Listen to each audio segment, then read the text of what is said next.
পাঞ্জাবের কুখ্যাত গুরুদাসপুরের কুখ্যাত কাদিয়ানে ইংরেজ আমলে এক শয়তান নিজের নবী দাবি করছে।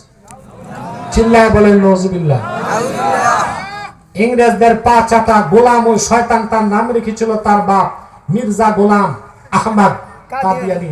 সাবধান, তাকে গোলাম আহমদ বলা যাবে না, কারণ গোলাম আহমদ অর্থ আহমদ এর গোলাম। কোন কাফের কোনদিনও গোলাম আহমদ এর গোলাম হতে পারে না। আর কাদিয়ানের কাজ্জাব ছিল শেষ দরজার কুখ্যাত কাফের। সে গোলাম আহমদ এর গোলাম ছিল না, সে ছিল কুখ্যাত শয়তানের কুখ্যাত গোলাম।